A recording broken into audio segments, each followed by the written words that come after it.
Ryan, have you ever thought about being an architect? Have you ever thought about being a truck driver?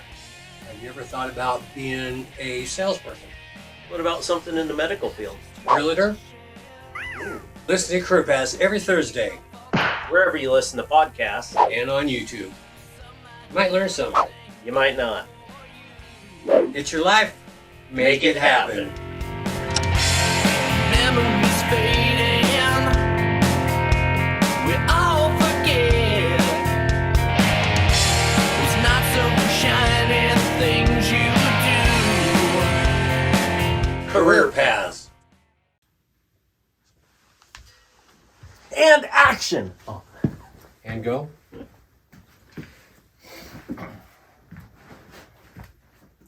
How you feeling? I should have brought a clean hat. Yeah, really, what the heck? Well, I should have. More than just a hat, but You're just taking a shower this week? yeah. Should have brought a clean mind. Yeah, that'll happen. Yeah.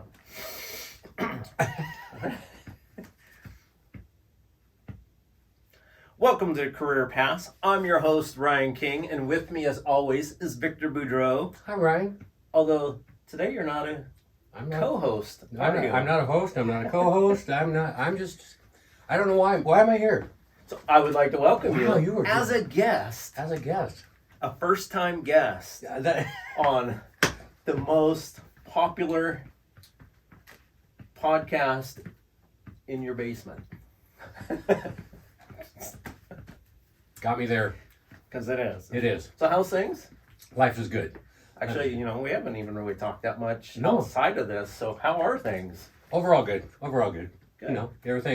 Everybody goes through stuff here and there, but life is, just challenges. What's new? What's exciting? What's not unexciting? Actually, spending time with you. Today, you got That's here a little new. earlier. Ryan got here a little earlier today, so we've actually talked about some stuff Yeah. outside of what's going on with the podcast. So, Hasn't happened for a while. yeah, last time I got you sick, I think. Yeah. Yeah. Yeah. You're welcome. We ate Kinda. bad pizza apparently, or something, where we Yeah. both and That's the other- only thing I can think of. yeah. There's all three of us that ate the pizza. Yeah. Yep. So other than that, So don't buy. Oh no, I won't Yeah. even name Yeah. their name because I always get their pizza, and Yeah. that's the first time I've ever had bad, I mean, and I don't know what the heck what it was. So it's one of those things that if it was, it's Yeah. a rare fluke. It's Yeah. not like. Yeah. I mean, I remember back when we were kids, Burger King was making people sick at one point. yeah, And, things happen. yeah. So And look at them now. so I mean, we just lost the one down here. They demolished the building and everything. Really? They're doing really well. Yeah. wow, Yeah, the one in front of Home Depot's gone. wow. They took out the building, the whole. Oh, okay, yeah. Yeah. I know which one you're talking about. Anyways, back on track. So, give us a little background on yourself. Your age, married, I'm kids. old, no kids, never had any kids, been married, divorced several times, relationships several times. I'm single. I'm not single. I had a girlfriend been with for over 5 years, and It has been. it's been time Yeah, flies, it doesn't doesn't it? seem like it. I know. I'm sure she'll tell you it seems longer, but I know just the other day I was sitting there thinking, I'm like, wait a minute, I've been back from Florida for I know. like 5 years Oh, or yeah. something. It's like, holy It's about cow. the same time, right? It still feels like it's only a couple years or so. Right. Yeah. And how long were we down in Florida? I was down there for 5 years. Wow. God, I can't Yeah. believe that's how time flies. So, yeah. Greatest miserable time of my life. Right now, just chilling. I'm just, family, friends. Yeah. I've done nothing else new. There's a lot new, but yeah. Nothing no one cares about. Yeah. Yeah. I hear that. Yeah. Anybody watching this or listening to this, leave a comment. See if you care. Yeah. You guys always complain that Victor talks too much, so we got him on as a guest, so he gets to talk I too get much. to talk. Suck it! Oh. No. This is weird, isn't it? It is a little weird. Yeah, Yeah. well, All So- right. Yeah, you have the cards. What's the next question? So you're here to talk about your career that you had, still have. I still kind of have. It's just Yeah. it hasn't gone on for a couple of years just because of what's been going on in the world. Yeah. I started. And they started locking you out of buildings and stuff. Yeah, not just me and everybody. Yeah. Usually it was locked just us all me. out. Some of the stuff that I played music all my life, and basically at age 10 is when I decided I was going to be a drummer in a rock and roll band. And who inspired you for that? Couple people actually. My oldest brother's best friend, Dave Sailing, who Dave has passed years ago. My brother was like 4 years older, and Dave hung out. And Dave was playing drums, and then I would catch him because my brother's relationship with him. He started playing in bar bands out of high school, locally, and that intrigued me. And Was that before he was 21 even? Because I know a lot of that happened. well, back then in Idaho you could be 19. Okay, yeah. The drinking age was 19, and there's bars over there. So yeah, he was 19 playing rock and roll in bands, and I just idolized him. Here's this guy playing drums, and that's the guy that influenced me on my level that I knew. And then Kiss, the drummer Peter Criss, the Cat. Back then, my oldest brother was into him. I had the albums. I heard them. I saw the makeup. I've always been intrigued by show, entertainment. Yeah. It's like you do the album, you hear the rock and roll on the albums, but then you go see them perform or something like that, whether it be Kiss, whoever. If you're just standing there on stage, good for you. That doesn't appeal to me. It never has. I've always wanted something more than that. And I saw Kiss. My first album was Destroyer, and oh my God, Mine was double platinum. The artwork on Destroyer was cartoonish, and I've always been to cartoons and comics, which you know about, how your brother and I connected years ago, and so it just spoke to me. It's just something about the Kiss and the drumming, and the combination was I want to do that, and they were double platinum. Yeah. Oh my God. That was my first album of theirs. And a live too. Album, record, vinyl. Back in the day. And like a live too, the drum riser and all that in the show. Did I remember when they each came out with their own album? Just the covers. Yeah. It was just mesmerizing to me. It was looking at them and it's just like, that is so cool. For me, it just, it spoke, it was just inspired me and influenced me. And my younger brother, wasn't into that so much, but he was a bass player, guitar player, and so we started playing in garage bands, and just kept playing. Out of high school, that's all I wanted to do was play music, and I had miscellaneous jobs. I remember my first job. I was about 15 or 16. Was bucking bales back on a farm, 6 days a week, all day long, bucking bales, old school. It wasn't the big round bales they have now, but I spent my time in the fields. That's how I bought my first drum set. It was a Tama. Oh my God, I can't even remember which one it was. It was Tama, all Zelgin cymbals. Those are brands that I grew up with and I bought.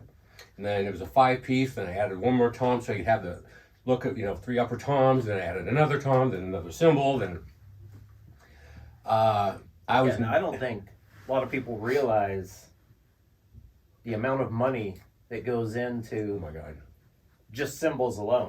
No. Yeah, I sold the drum set and one of my cymbals cost as much as I got for the whole drum set when I bought it. Yep. It's like people don't realize that those cymbals alone, and drum sets aren't cheap, but you start putting little addition to it, and I wanted to, I didn't settle for the student brand. I got this. I would save, even if I had to wait and get what I wanted, because then you have to get a cymbal stand, and I didn't get the cheap cymbal stands. I got the hard. Yeah. So, we jammed. My brother and I had different players, guys come in and go, and guitar players, singers, over the years. And out of high school, that's all I wanted to do. I never had plans to go to college. I never wanted to go. I remember Army recruiter calling. Yeah, we're looking, blah, blah, blah, trying to recruit me to join the Army. And so what do you want to do? Be a drummer in a rock and roll band? Alrighty, thank you for your time. That was pretty much it.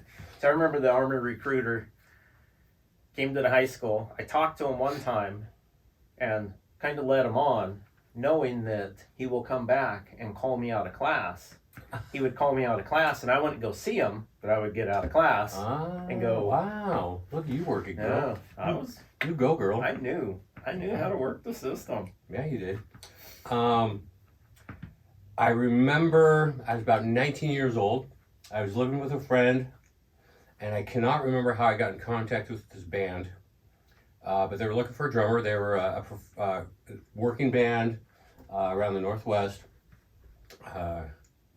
and I knew one of the guys. I'd met one of the guys in the band previous. They're rehearsing drummers or auditioning drummers at a club over in Post Falls, Idaho. And I took my drum set, or part of my drum set at the time, over, went through some music with them, played some songs and rehearsed, and said, well, we'll get back to you. I said, not a problem. And it was all right time, nothing spectacular. A couple weeks later, I get a call on a Monday. And they said, hey, are you available to, our drummer's having problems. One reason they had to replace their drummer.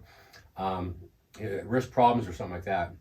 We're up in Sandpoint, Idaho, playing Monday through Saturday at the old Cowgirl Corral up there. And can you come up and bring your drums and we'll switch you out on a break.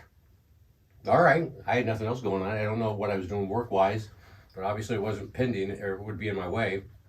And went up there between breaks on a second break, and I switched the other drummer's drums off, got my drums on, sound checked them. I was there ever since. We started playing the Northwest. The band was around for like a year and a half, I think. I played with them. Went to Canada for the first time for a year, or for like a month and a half, which was a trip. Playing 5-6 nights a week. Lived my dream. So. A paying dream. Huh? A paying dream, yeah. I didn't make a lot. Yeah. I just remember like my dad asking, over the years, my dad would ask, are you happy and are you paying your bills? Because that's something my parents gave my brothers and I a opportunity to follow our dreams. And I have yet to grow up and not follow my dreams. So where would you go for info and stuff? Back then? Yeah. I mean, we didn't have the web back Yeah, then or there was no anything. interweb back then. So, I mean, even finding bands that were looking for a drummer and stuff, was it just all... Networking, you knew people that knew people. You'd go out. Back then, if I wasn't playing 5 or 6 nights a week, it was at least 4 nights a week. And back then, there were local clubs in the Spokane area that was like 5 or 6 nights a week. Rocking Horse, Hind Quarter, Gatsby's, Casablanca. Those are just to name a few. And I would go out and watch other bands and know people and get to know people, other musicians. And just network, just mix, talk, bullshit. And I remember when Sector Red broke up, I ended up joining one of the other bands that a couple of these people that were in Sector Red. It was a lounge band.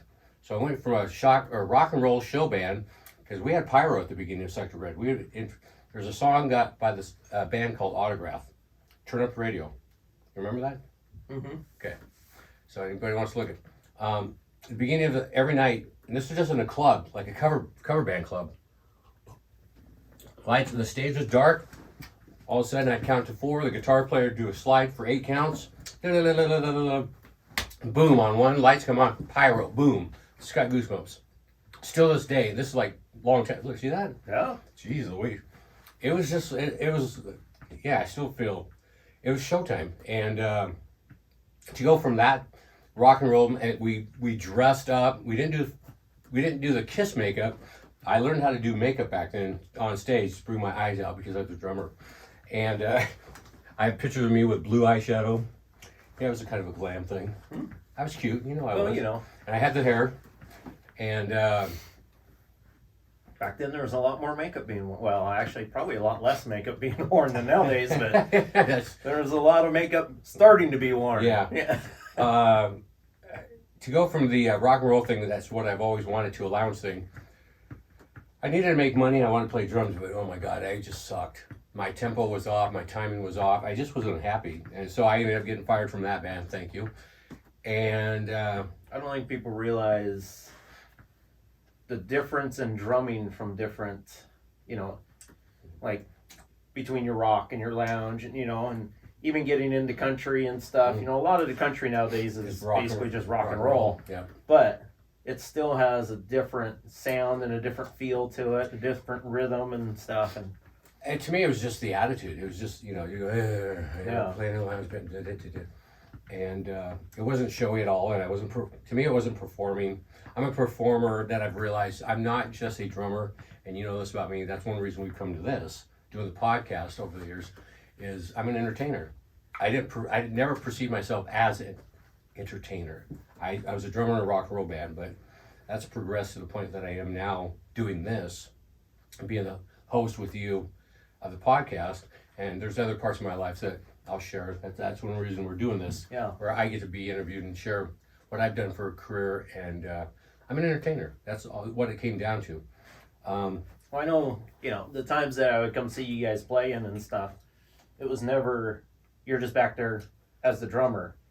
In between songs, you're talking, you're interacting with the crowd, you're entertaining. That's what I realized too, because I joined other bands. Well, I was in one band that performed around Spokane a lot. I didn't even have a microphone.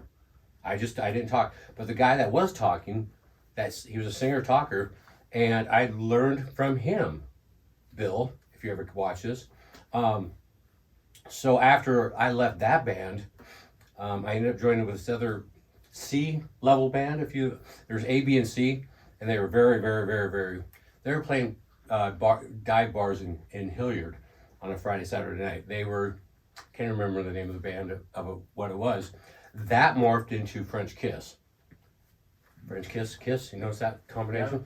Yeah. And I gave the name. I go, let's do French Kiss. I don't know if I did it on purpose, thinking back, but French Kiss turned into a performing show recording band. And I used to have a drumstick, French Kiss, autographed. Yeah, that's what that was the whole part. I knew someone. I used to autograph drum heads. I used to t-shirts, posters, CDs, because I recorded albums, and you got me off track here. Oh, it was with the band, yeah. Oh, it was with the band that I joined, and no one talked between the song. I was going, we rehearsed, but rehearsing in a basement and then finally going and performing on a stage, even at a bar, even at a dive bar level, I wanted more. And no one was talking. I ended up bullshitting between songs. And because they gave me a mic because I started to sing, I already kind of sang. I don't claim to be a singer, and you know that about me. But I would sing a couple of songs. And I just decided to entertain between songs and talk, and like, hey, tip your bartenders, tip your waitresses, blah, blah, blah. Hey, whose birthday is this? And here we are to this day. And that was a long time ago when I started that. I'm thinking about it a few years ago.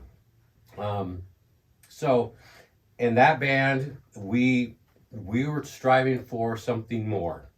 We had other local bands that hated us because we got written up in the local paper several times, and it was always nice. Where this lady that reviewed other bands, she was not nice. And people were wondering who slept with her or who gave her drugs or who got her drunk. And none of us in the band did, so somebody might have, but she gave us positive reviews. I found one of her write-ups not too long ago at my parents' house. And it was positive. It's just because we were striving to be a national act, not just a local band. Yeah. So, and that was always our desire. We had support with radio stations locally.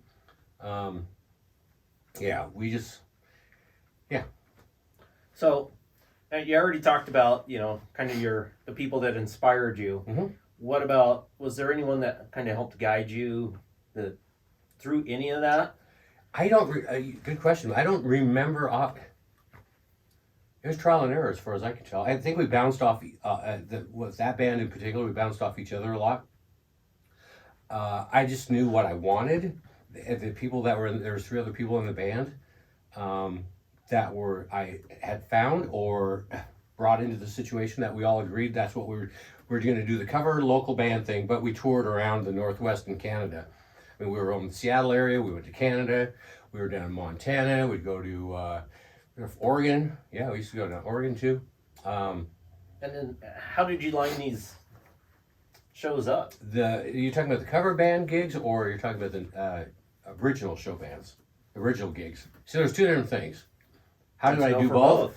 Back in the day, there was a booking agent that loved us because we did what we did. We performed. We put on a show for cover bands for the clubs, and in process, we got to know people through the radio station.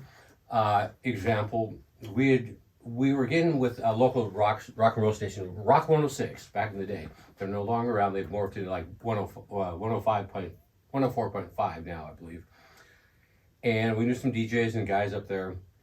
Eddie Money was coming to Spokane. We knew this in advance. We'd heard about it a couple months in advance. They were looking for a local band to open for them. And French Kiss was the name that popped up. And so we're going, okay, we'll get ready for it. The couple weeks before Eddie Money was supposed to be in Spokane, we were actually in Oregon. And we were working on stuff, running the stage and making sure a set list of originals. We only get a half an hour to 40 minutes being on stage and for that situation. And a week before the gig, or a week and a half, we were in Oregon. We get a phone call telling us that they found an opening act for the show in Spokane, and we weren't needed. It's like, we were sad, but okay. Then 3 days before the concert in Spokane, it was a Friday night, we get another phone call saying, they want you to open up for Eddie Money. I was over in Coeur d'Alene setting up at the Foxy's over in Coeur d'Alene. It's been a while. And we were setting up, and I got a phone call from the singer saying they want us to open for Eddie Money on Friday night. It would be 8 o'clock at night. We would be opening, but we were supposed to play at the club in Coeur d'Alene at 9 o'clock. Well, there's a half hour to 45-minute drive. Yeah.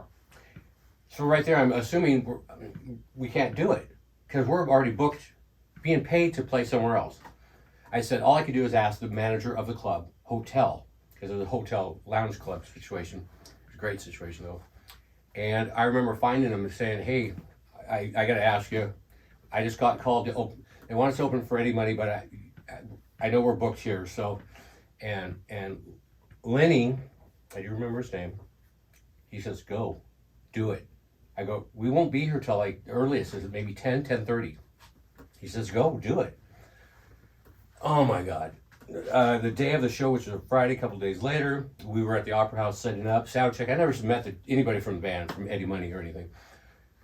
I had two different drum sets. One from the club, we had a crew of people, John, Ed, we had guys that helped us that had real jobs that were our backup crew. When we had bigger shows, they were always there to help us, and I'm very grateful for them. We got ready before the show, before the opening for Eddie Money at the Opera House. Went and did it. I remember it was sold out. I remember getting my parents' tickets because that was the first time of a big show that we were advertised on the radio. Long story short, did the opening for Eddie Money, never even saw anybody from, once again, left the Opera House, had the guys load our gear out, drive to Coeur d'Alene. We got there at 10:30, had to get set up still. When we got to Coeur d'Alene at Foxy's, there was a line out the friggin' door waiting for us. We were rock stars. Dude, it was goosebumps again. It was, by the end of the day though, end of the night, we finally I was exhausted, but it was one of those things that you do something, you play 2 gigs, things I've done that I'm very grateful for the opportunity. I can't express how cool it was. So, you were on stage for like half hour, 40 minutes for Eddie Money. Mm-hmm. Does that feel like a long time when you're up there, or does it fly by super fast? It was boom. It's the time, because it flies. Because you're living a dream. Yeah. And it was like, are we done already? But I do have that on, back in the day, because it's still, I have it on videotape somewhere. Yeah. So no, it went fast. A half hour seemed like 5 to 10 minutes when you're on stage like that. Yeah. And it was awesome. And after that situation, we were offered other gigs through the radio station, where we headlined a St. Patty's party at the Coliseum. There's 5 other local bands, and we ended up headlining that. Other situations would come up because we got a reputation of being professional, because we were never egotistical, because we were grateful to do what we did. There's other bands that we're egotistical, and that's why they got kicked out of the show before, and that's why we ended up being part of the show. Nice. So yeah, we're always grateful. So what were some of your obstacles along the way? I mean, did you have any sort of training no, to be a drummer? I mean, is it even practice, in practice? practice is basically you learn, watch somebody else, or if at the time if you're lucky. When I was growing up, there's no music videos per se. Like I None said, that really gave you any time with a drummer. no. I remember the guy that taught me drums in high school, Rick Johnson. He was a year older than me, and we spent time after school. At the end of the day, in high school, I'd stay after him, and I'd stay after, and he'd teach me stuff. I was like a freshman or freshman, sophomore, junior. There you go. And you had your own set at home at this Not point? yet. Or? No, not yet. We practiced there at school because his drum set was at the school. So I learned on his drum set, and I was a junior or senior when I found out about that drum set I talked about from Buck and Bill's. Really? Yeah. So Rick taught me the basics, and he, I was so uncoordinated because and you know this, you play drums. Yeah. I'm very uncoordinated. I've learned. But you got one hand doing it, and I still can't on certain things. Right. It's like, okay, these are going to work together for this moment. Yeah. And I remember practicing when I finally got my drum set, and I was at home, and my dad worked swing shift, thank God, because there's no way he would have put up with it. And my drum set was in my bedroom, which the house. Yeah. And my mom was in the TV room right next to it, and I would practice night, hour after, and she would put up with it. But I put headphones on, listen to whatever cassette tape back in the day, and there was a lot of Kiss, Journey, because two of the drummers like Van Halen, and I just tried to practice, listen to what they were doing, and try to figure it out, and if nothing else, the way I did it. And that's how I learned how to do that, how to promote and market and manage a band. That was a work in progress. No one told me how to do that. It was just basically a business thing. Yeah. It's been a process the whole time, and live and learn. See, for me, I was always more of the John Bonham type. Yeah, John. Well, here's my quick story. And Jason, Yeah. One story. One reason I wasn't into Led Zeppelin so much, I appreciate him now more, but John Bonham, Keith Moon, two drummers that were big rock and roll drummers for the Who and for Led Zeppelin, ended up killing themselves. Drugs, alcohol, and they were at the pinnacle of their what they were doing. And then I had my older brothers would party a little bit, not to the extreme with Keith and John, but it's like that. That's why I've stayed away from drugs and alcohol. You know me over the years. I've had a few drinks here and there. I've been drunk a handful of times. Yeah. I don't. That's not my high. That's not my fun, because I saw shit happen in a negative. You either kill yourself, you get in trouble, or you mess something up. And what's the point? This is the dream of mine, was to be on stage and perform, and women, and I've had plenty of both. See, growing up listening to the 80s music and stuff, and losing multiple singers from bands, and drummers and guitarists and everything from all their partying, whether it be car wrecks or just choking on their own vomit from good times. Yeah. Good times. You never realized that not all of them were that way. Yeah, everybody assumes. Oh, I always assumed, Kiss was party. got to be right up there in the top of the ranks, and turns out Gene Simmons has never touched alcohol or drugs. His passion was rock and roll and women. Yeah, and I identify with that. There's a high that I cannot explain with the band I've been with for years now. We've performed in front of lots of people, and we've performed with very few. And there's times that there's just magic between the music on the stage. And Bob and Brandon and Jim, give them kudos, because we've talked about it since. The only thing I can try to identify with somebody else is, if you've been on a sports team per se, basketball, football, whatever, and just things are clicking. And playing music sometimes that, you can get by, and it sounds just fine. No one's going to notice, but there's a magic for Plastic Saints when we perform. It's been a while, but we know it. We've talked about it, where there could be hardly anybody there, like 5-10 people watching us because we're doing a club thing. And or we've done it where we did a 4th of July thing, and we're at a big outdoor stage, and it was one of the most magical nights of my life playing music. I could not sleep for hours. I don't know what it was. All I had was Coca-Cola. That's how wired I was. But Was it the original Coca-Cola with I don't know. Huh. like, no, this stuff's great. It was just magical. I don't know. I don't think it was the original. I'm sorry. Yeah, probably not. Yeah, probably not. I have no I think idea. that's been gone for For a while now. a couple years. So that's my high. And I've had my fun with off stage that way with like Gene. Yeah. Not as probably as prevalent as Gene. No, I don't think, because I was usually in a relationship, which is fine. Yeah. But I've had my fun outside that. But rock and roll and women was my passion. So, what would you say out of that career, what was the best parts and what was the worst parts?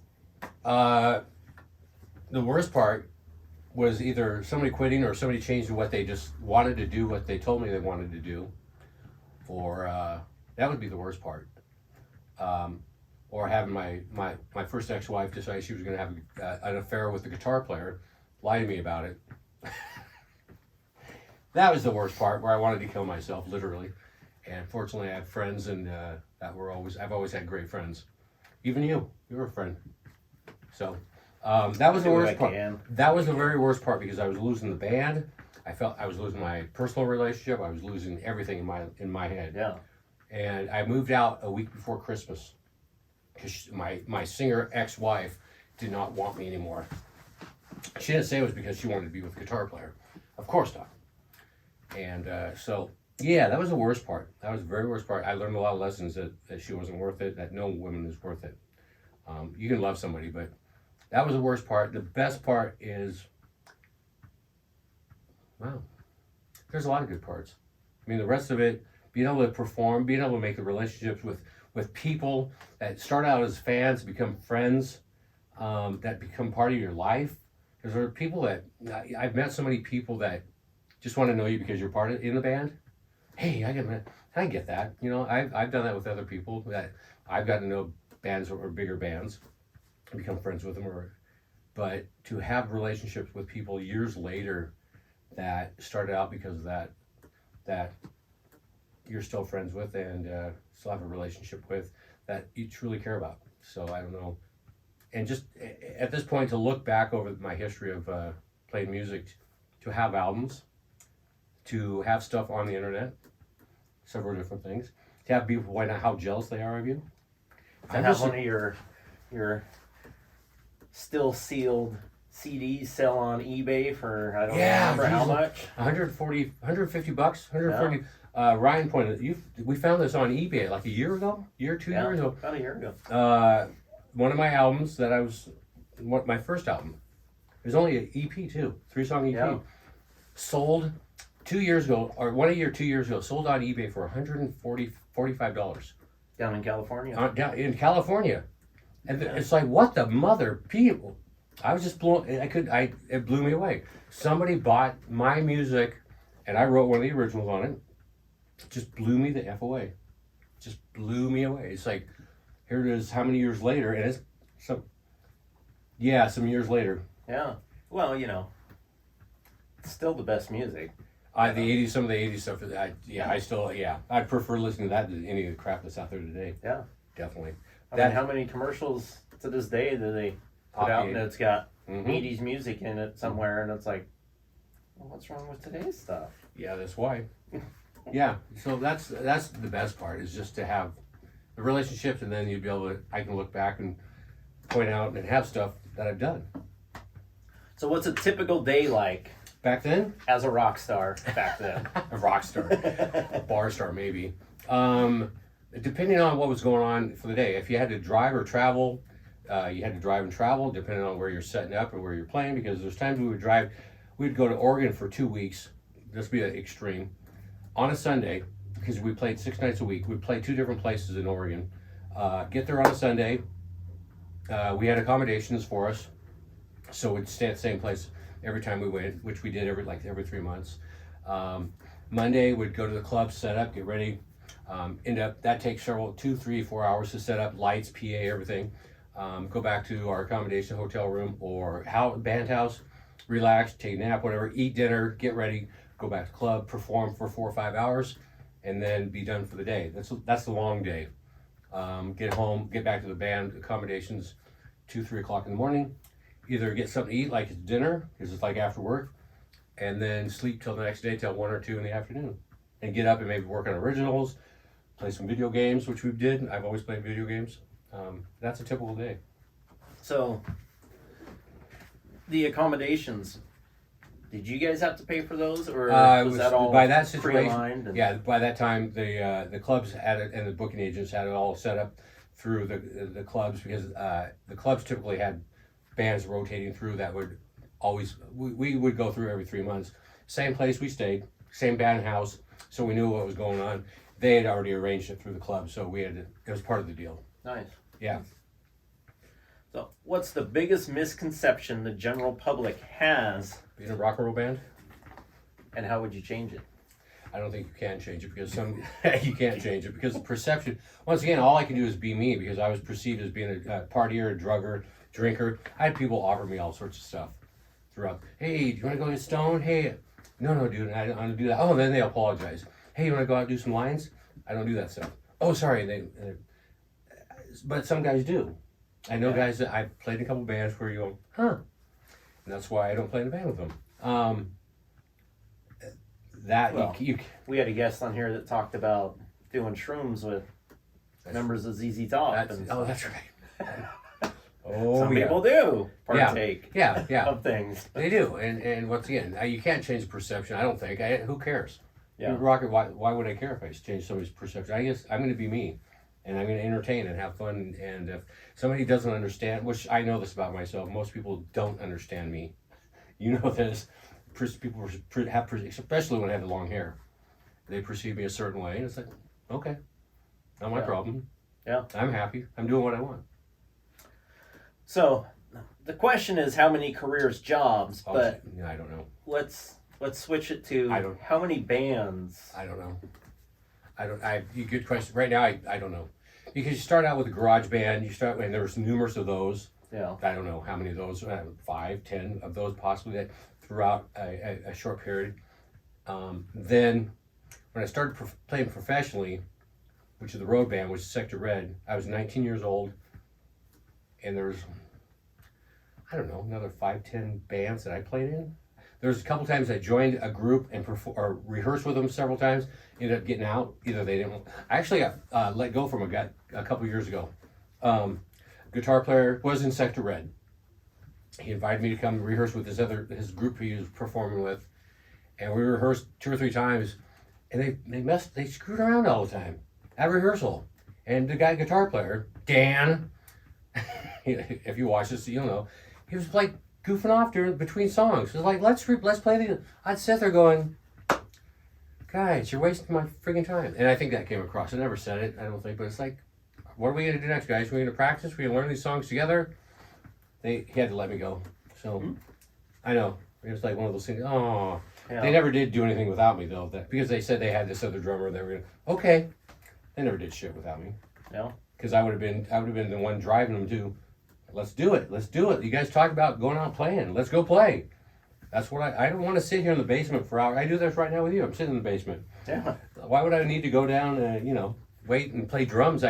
Playing songs that I used to play or that I played forever. Now, you guys are wasting my time. So did you purposely buy a house that had a basement because your parents don't have one? That way we could be in the basement hanging out. That's good. No, I didn't purposely. I just purposely had the house came a situation where it had the basement, and I needed somewhere to live.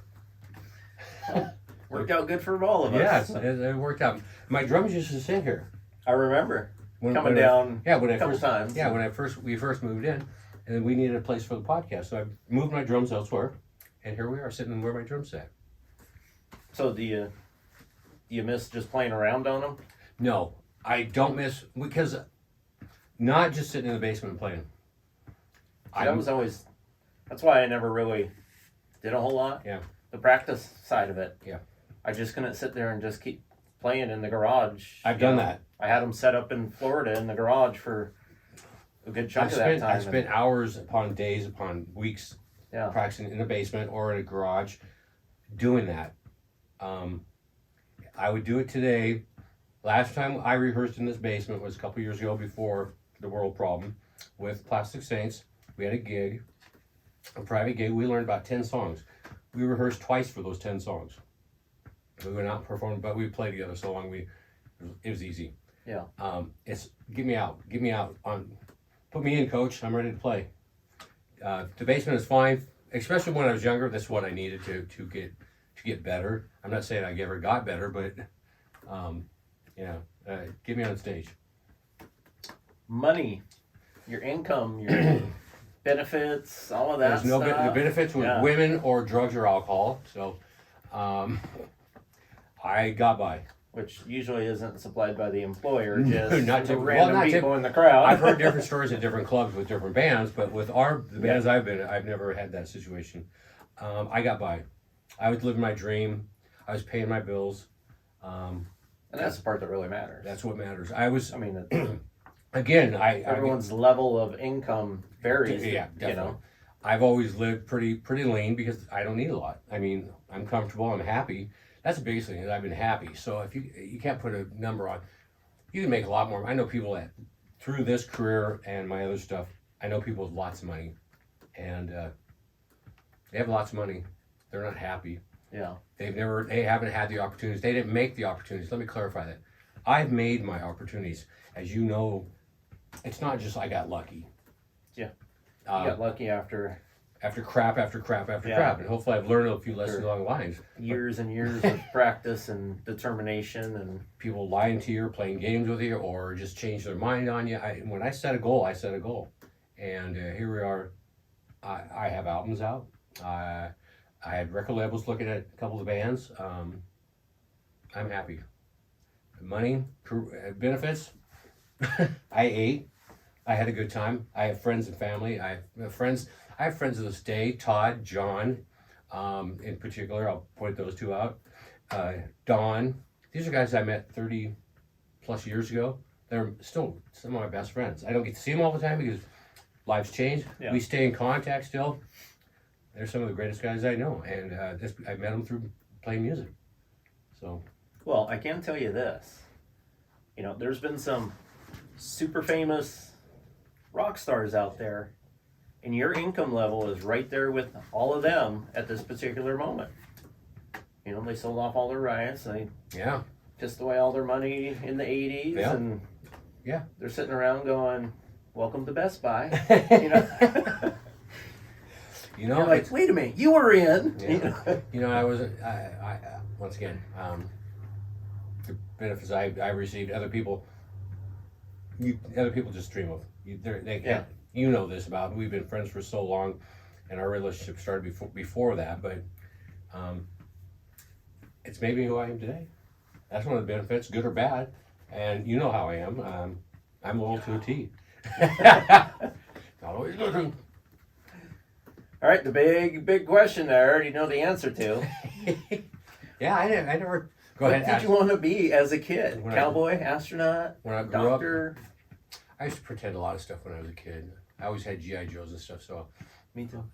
Evil Knievel at one time. See, I never wanted to be Batman. Evil Knievel. Yeah. I mean, grew up on motorcycles and stuff, Yeah. but never figured out how Hey, this isn't about you. It's about me. he could do. Yeah, that's right. Do those jumps and stuff. It's like I'm doing little ones going. You know. Yeah, the thrill, the rush. I guess that's kind of like, for me being on stage. Yeah. There's a thrill and a rush. Yeah, there's nothing since age 10. I've been drummer in a rock and roll band. Before that, nothing sticks out. I never even thought of that. I know that's a question we ask every guest, but I never drummer in a rock and roll band That's a good since one. age 10. Yeah, Anything else? that's it. Wow. Pretty painless, right? That's the first half of my interview because we've been putting this off for a while Yeah.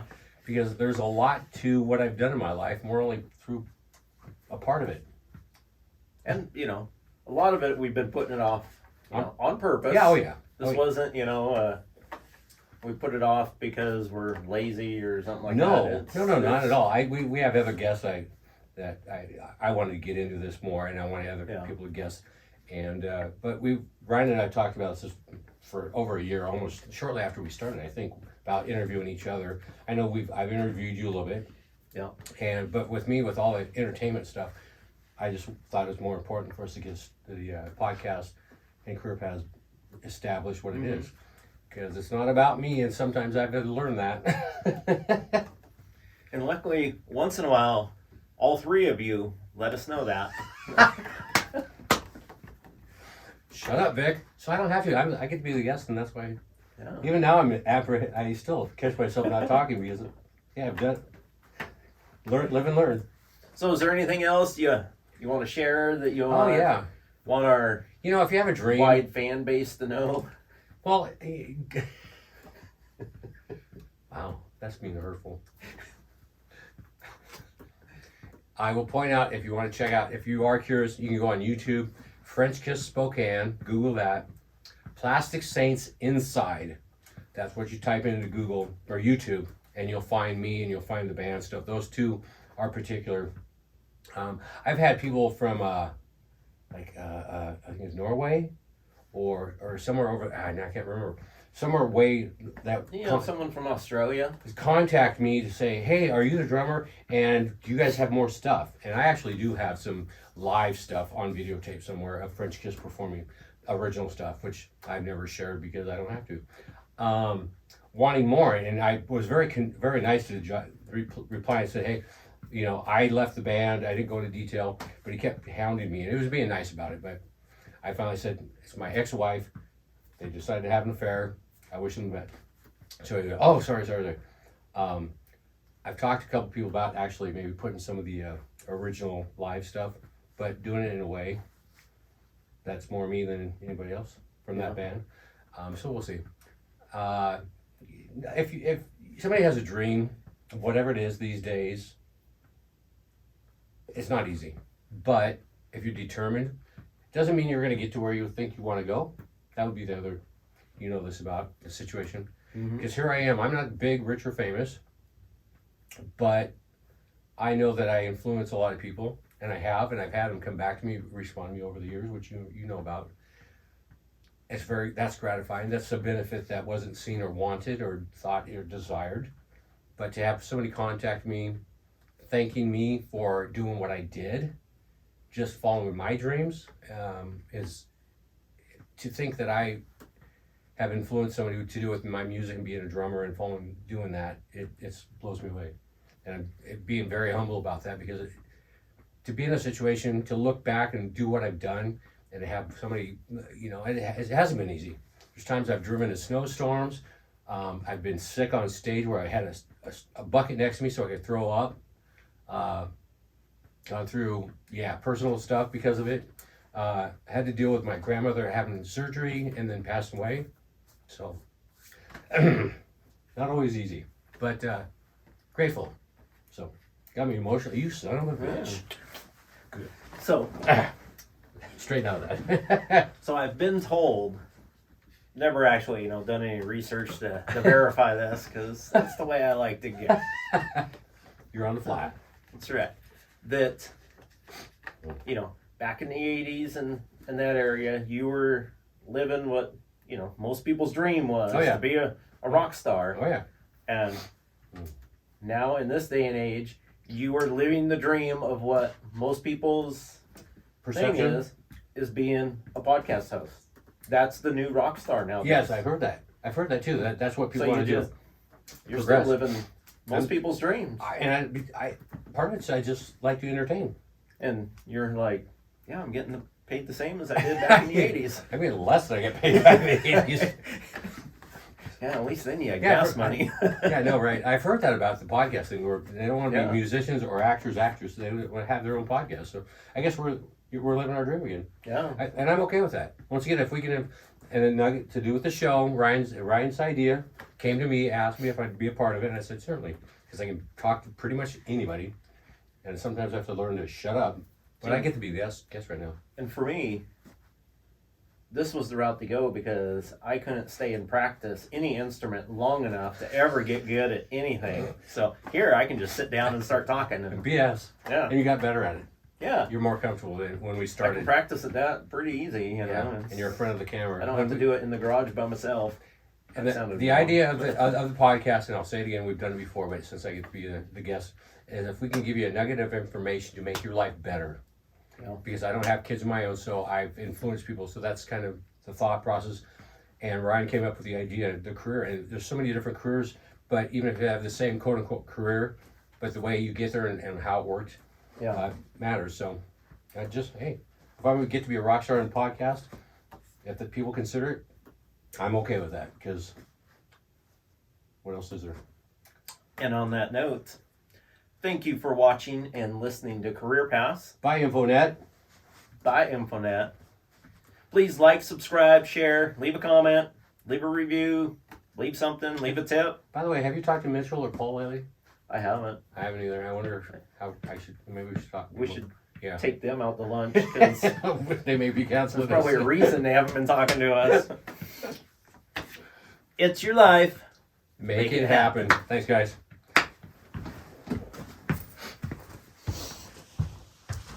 Dang it, forgot to hit record.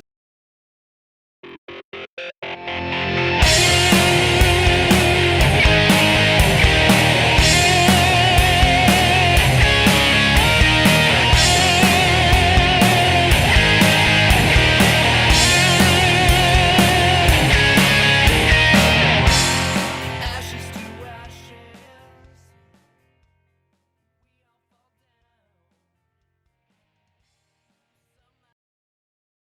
Okay. Take 24. La la la la. Career